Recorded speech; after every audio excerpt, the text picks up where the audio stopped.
അതിൽ ആ ശാലിനി ഞങ്ങളുടെ സ്ഥാനാർത്ഥി പട്ടികയിലുള്ള ആളാണ്, ആ സ്ഥാനാർത്ഥികളുടെ പാനലിലുള്ള ആളാണ്. അത് അവിടുത്തെ പാർട്ടി അത് എന്തുകൊണ്ടാണ് ശാലിനി ഞങ്ങളുടെ ഏറ്റവും വേണ്ടപ്പെട്ട ഒരു പ്രവർത്തകയാണ്.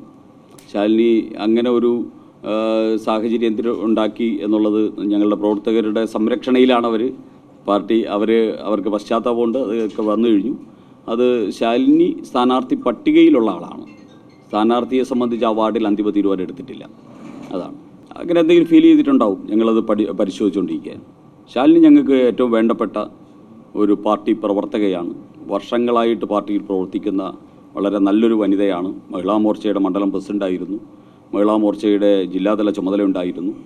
വളരെ സജീവവും സക്രിയവുമായിട്ട് ആ വാർഡിൽ നിരവധി വോട്ടർ പട്ടികയിൽ പേര് ചേർത്ത ആളാണ്. അങ്ങനെ പാർട്ടിക്ക് ഏറ്റവും വേണ്ടപ്പെട്ട ഒരു വനിതാ പ്രവർത്തകയാണ് ശാലിനി. ആ ശാലിനിയുടെ കാര്യം പാർട്ടിക്കാർക്കും ഒരു ഞെട്ടലാണ് ഉണ്ടാക്കിയിട്ടുള്ളത്. പാർട്ടിക്കാർ ഇപ്പോൾ അവരോടൊപ്പം ഉണ്ട്, അവരുടെ വീട്ടിലുണ്ട്. ഞങ്ങളത് പരിശോധിക്കും. ശാലിനിക്ക് അങ്ങനെ എന്തെങ്കിലും വിഷമം ഉണ്ടാക്കിയിട്ടുണ്ടെങ്കിലും അത് പരിശോധിക്കാൻ പാർട്ടി ബാധ്യസ്ഥമാണ്.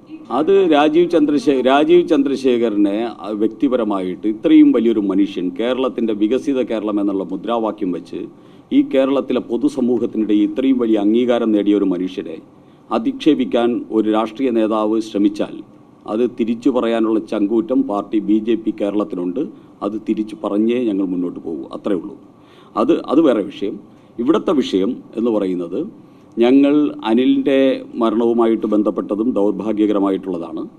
അതിനെ സംബന്ധിച്ച് പിണറായി വിജയൻ സർക്കാരിൻ്റെ വിജിലൻസ് വിശദമായ അന്വേഷണം നടത്തിയിട്ടുണ്ട്.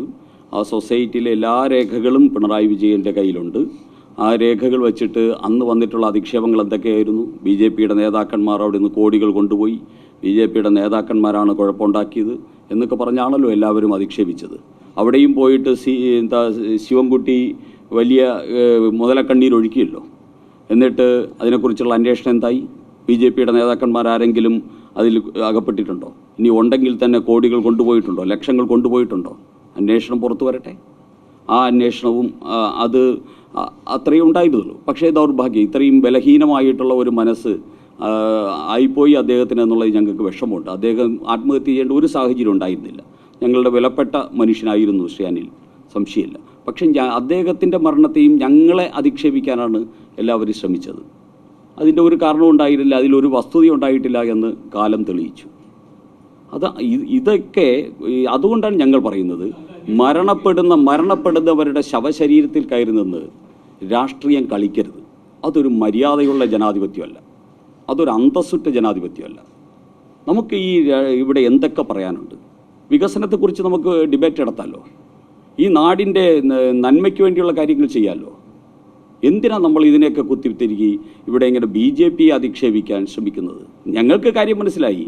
BJP തിരുവനന്തപുരം നഗരത്തിൽ BJPയിൽ മത്സരിക്കാൻ ആഗ്രഹിക്കുന്ന ഒരുപാട് പേരുണ്ട്. BJPയുടെ പ്രവർത്തകർ മാത്രമല്ല, BJPയുടെ അനുഭാവികളും പ്രമുഖ വ്യക്തിത്വങ്ങളും ഒക്കെ BJPയിൽ മത്സരിക്കാൻ ഇന്ന് തയ്യാറാണ്. കാരണം അന്തരീക്ഷം മാറുന്ന, രാഷ്ട്രീയം മാറുന്നത് മനസ്സിലാക്കുന്ന ജനതയാണ്. BJPയിൽ മത്സരിക്കാൻ വേണ്ടി ആഗ്രഹം കൂടുന്നതും ആൾക്കാർ വരുന്നതും ഒക്കെ സ്വാഭാവികമാണ്. കേരളത്തിൽ ഇനി അതാണ് സംഭവിക്കാൻ പോകുന്നത്. അത് കോർപ്പറേഷൻ തദ്ദേശ തെരഞ്ഞെടുപ്പുകളിൽ മാത്രമല്ല, വരുന്ന അസംബ്ലി തെരഞ്ഞെടുപ്പിലും അതുതന്നെയാണ് സംഭവിക്കാൻ പോകുന്നത്. യാതൊരു സംശയമില്ല. കേരളം മാറി ചിന്തിച്ച് തുടങ്ങിയിരിക്കുന്നു. ആ സമയത്ത് ഇത്തരത്തിൽ ഒരു വസ്തുതയില്ലാത്ത അധിക്ഷേപങ്ങളുമായിട്ട് വരരുത് എന്നൊരു അഭ്യർത്ഥന മാത്രമേ ഞാൻ നടത്തിയിട്ടുള്ളൂ. വ്യക്തിപരമായിട്ട് പാർട്ടിയുടെ സംസ്ഥാന അധ്യക്ഷനെ അധിക്ഷേപിക്കാൻ ശ്രമിച്ചു കഴിഞ്ഞാൽ തിരിച്ചുത്തരം പറയാൻ ഞങ്ങൾക്ക് ബാധ്യതയുണ്ട്.